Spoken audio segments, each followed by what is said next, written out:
আল্লাহ কোথায় আছেন? সর্বত্র। আল্লাহ কোথায় আছেন? সর্বত্র। এক প্রশ্ন থেকে জবাব আরো ছোট। আল্লাহ কোথায় আছেন প্রশ্নের মধ্যে 3 শব্দ, জবাব 1 শব্দ, সর্বত্র। আমার কথা বুঝেন আপনারা? বুঝে থাকলে এবার বলুন তো, আল্লাহ কোথায় আছেন? সর্বত্র। আল্লাহ কোথায়?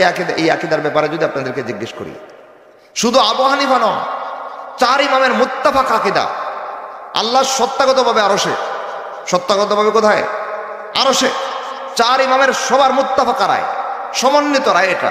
ইমাম মালিকের তো প্রসিদ্ধ কওল, আল ইস্তিওয়া মা'লুমুন ওয়াল কাইফু মাজহুলুন ওয়াস সুআলু আনহু বিদআহ। আল্লাহ যে আরশে বিদ্যমান রয়েছেন সত্তাগতভাবে, এটা একদম জানাশোনা কথা, এটার উপর আমাদের ঈমান। কাইফিয়ত, কিভাবে আল্লাহ বসেছেন না শুয়েছেন না দাঁড়াইছেন, এই কথা জিজ্ঞেস করা গোমরাহি। কে বলেছেন? ইমাম মালিক। আবু হানিফার ফাতাওয়া তো আরো কঠিন। মাইয়াকুল আইনাল্লাহু লা আ'লাম ফাকাদ কাফার। আবু হানিফার ফাতাওয়ার সার অংশ কথা। আবু হানিফা বলেন, যে ব্যক্তি বলবে আল্লাহ কোথায় আমি জানি না, হে কুফরি করছে। কেন? আল্লাহ নিজে বলছেন আল্লাহ আরশে। তাহলে আইন আল্লাহ এর মাসালায় আল্লাহ কোথায়, এর মাসালায় সালাফদের আকীদা, আবু হানিফার আকীদা, সাহাবায়ে কেরামের আকীদা, রাসূলের আকীদা, কোরআন সুন্নাত খায়রুল কুরুনের সবার আকীদা তো এক ছিল। ছিল কি ছিল না? আজকে এসে আপনি ভিন্ন মত পোষণ করেছেন, কিন্তু নিজের ভিন্ন মতটাকে টিকানোর জন্য যারা সালাফের আকীদাকে ধরে রেখেছে তাদেরকে এসে আহলে হাদিস বলে ছুরি মারতেছেন। কোন ইসলামের শিক্ষা নিয়ে করতেছেন আপনি? শামসুদ্দিন যাহাবী রাহিমাহুল্লাহ ইতিহাস বিখ্যাত একজন মুহাদ্দিস, যার কাছ থেকে ইলমে ইস্তেফাদা না নিলে, যার কাছ থেকে হাদিসের ফায়দা না নিলে কোনো মানুষ মুহাদ্দিস বললে নিজেকে পরিচয় দিতে পারে না। এমন এক গুরুত্বপূর্ণ ব্যক্তিত্ব হাদিসের শাস্ত্রে শামসুদ্দিন যাহাবী রাহিমাহুল্লাহ। ওনার লেখা কিতাবুল উলুম পড়েন না, আকীদার কিতাবগুলো খোলেন, সালাফদের লেখা কিতাবগুলো আনেন সামনে। তো তাদের লেখনে তাদের আকীদা ইমাম আবু হানিফার আকীদা।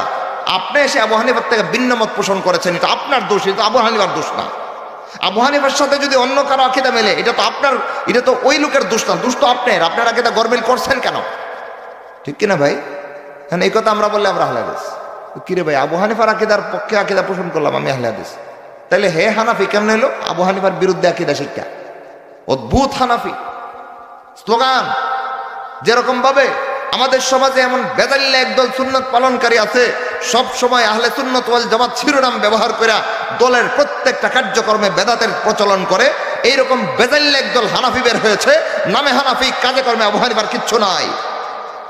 ওই লোকগুলোর সামনে যখন আবু হানিফার মাসলাক মানহাজ পেশ করা হয়, তখন সহ্য হয় না, প্রতিবাদ করার আর কোনো দলিল খুঁজে পায় না, পিছন থেকে জোরে দেয় আহলে হাদিস, আহলে হাদিস। আছে না নাই কিছু লোক? ওই লোকগুলো এসে আমাদেরকে শিল মারে, আহলে হাদিস হয়ে গেছে।